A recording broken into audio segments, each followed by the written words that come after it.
Mdau wa Abi Sports TZ, niendelee kukukaribisha sana kusikiliza taarifa mbalimbali za kimichezo ambazo tuko nazo katika siku hii ya leo. Bwana, kuna taarifa unaweza ukasema ni za ndani sana, ama taarifa zilizokuwa chini ya kapeti ama chini ya andak, taarifa ambazo zinawahusu Awakuro na Doto wanaotoka ile mitaa ya Twiga na Msimbazi, ambapo tunafahamu kwamba Mei 5 mwaka huu walicheza dabi yao ya Kariakoo. Of course Mei 3 mwaka huu walicheza dabi yao ya Kariakoo katika uwanja wa Meja Jenerali Isamuhyo pale Mbweni. Sasa baada ya mchezo huo, lakini siku ya mchezo huo tulishuhudia pia tukio ambalo lilikuwa ni tukio kidogo la kushangaza katika football yetu. Of course ni baada ya kuwashuhudia Young Africans, mabingwa watetezi wa ligi kuu ya NBC, wakiwa wanatumia ama walitumia nyumba ambayo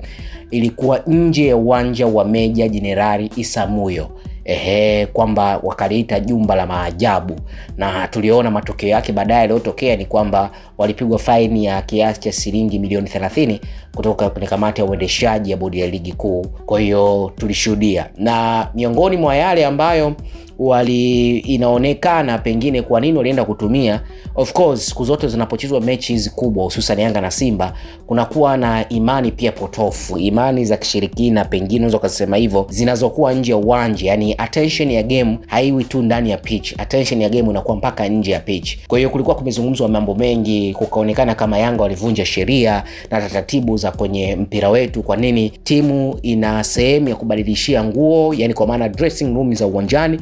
Wao mbaya zaidi ni kwamba hawajabadilishia kwenye eneo la uwanja. Yani bora hata waseme hatuingii vyumbani, tutaenda kwenye chumba cha waandishi wa habari kubadilishia nguo zetu, lakini wakatoka kabisa wakaenda kwenye nyumba ya jirani na uwanja. Kwa hiyo kulikuwa kuna story nyingi, lakini wao Yanga walikuwa wanajua kwamba kuna nini hasa kiko ndani kilichojificha, ambapo kwa sisi watu wa kawaida kwa haraka kwa wakati huo tunaweza tukatoa mitazamo yetu kulingana na kile ambacho tumekiona. Lakini sasa taarifa hizi kutoka kwenye andaki kabisa la Abi Sports inaonyesha kwamba ni kweli bwana, kuna mambo fulani bwana Simba walikuwa wamehusika. Unajua hizi mechi sasa, na kuhusika kwao kule kukawatisha Yanga kwamba tukiingia hapa tunaingia kwenye mtego ambao utakuja kutugharimu kama timu, na ndio maana wao wakacheza na wao kimafia kutoka pale. Sasa baada ya siku moja mbele, baada ya siku mbili, baada ya Simba of course kucheza mchezo wao dhidi ya JKT Tanzania walijikuu pale pale katika dimba la Meja Jenerali Isamuhyo, tukaona baada ya mechi tukaona taarifa inatoka kwamba Simba wameama uwanja, wamehamia KMC kutokana na hali ya hewa ya mvua inayoendelea. Na wakati huo tulikuwa tunasikia kwamba, au hata Yanga walalamika before ya mchezo kwamba uwanja wa Meja Jenerali Isamuhyo ni uwanja mzuri, lakini una makosoro, hususan kwenye kipindi hiki cha mvua. Uwanja haukuwa rafiki, na tulishuhudia wakati mechi inachezwa Yanga na Simba ilikuwa ni uwanja ambao mvua zilinyesha karibia wiki nzima. Kwa hiyo kuna baadhi ya maeneo yalikuwa hayakuwa rafiki katika kutumia ule uwanja.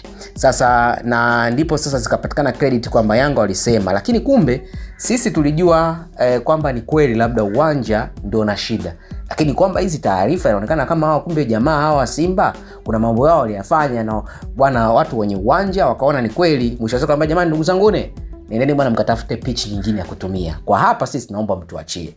Ndio maana mimi nilikuja kuangalia mechi ya JKT Tanzania na Young Africans waliocheza kwenye hatua ya robo finali ya michuano ya CRDB Bank Confederation. Ulikuwa ni uwanja ambao umetulia, pitch yake inachezeka vizuri, maana yake ni kama mvua zimekata, maana yake hata Simba walikuwa wanaendeleza kuendelea kuucheza. Lakini kile kigizo cha kusema kwamba uwanja sio rafiki ilikuwa ni propaganda. Lakini taarifa inavyoonyesha ni kwamba wajamaa walioambia, ondokeni mambo yenu nyinyi haya, sisi kwenye uwanja wetu bwana hatuhitaji hayo mambo yafanyike. Wewe kama mna mambo yenu nje hapo, basi inaweza mkaenda mkatafuta eneo lingine ambao mnahisi mtakuwa comfortable kufanya mambo yenu. Lakini kwa hapa sisi kwa kweli, kwa hiki ambacho sisi tumefanya, unajua pale bwana, kumbukeni ule ni uwanja mkubwa, ni uwanja ambao unasimamiwa na kwa hiyo sasa kama sio watu wa kawaida wenye umiliki wa ule uwanja, kwa hiyo hata kama kuna mambo ambayo yatafanyika nje ya uwanja, lazima watatafuta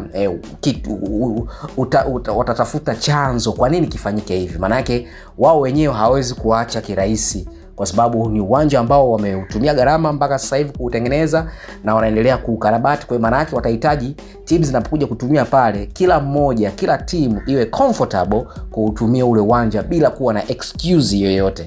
Kwa hiyo bwana, taarifa zilizokuepo hao jamaa bwana wenye umiliki wa uwanja ambao, jamani, nyinyi kama namna gani wana Msimbazi, nendeni mkatafute uwanja mwingine, kwa sababu matukio yenu ambayo yanaendelea haya tumejaribu kutafuta, tukaangalia, tukaona kweli nyinyi kuna namna fulani mlitengeneza mazingira ambayo pengine yalimtishia mpinzani wenu. Kwa hiyo kwa sababu sisi hatuna hizo taratibu, hatuna hizo jadi zenu, nenda katafute kwenye uwanja mwingine. Kwa hizo ni taarifa zilizokuwa chini ya kapeti kutoka kwenye hivi vilabu viwili vya mtaa wa Msimbazi pale Kariakoo, na hao wengine wanatoka mtaa ya Twiga na Jangwani pale kwa Kaunda. Kwa hiyo hayo ndo mambo ya kwenye football yetu inaoendelea kwa sasa. Mimi ya kwangu ni hayo kwa sasa. Unaweza ukasubscribe, ukashare, ukalike ili kuendelea kupata taarifa kama hizi kutoka Abi Sports.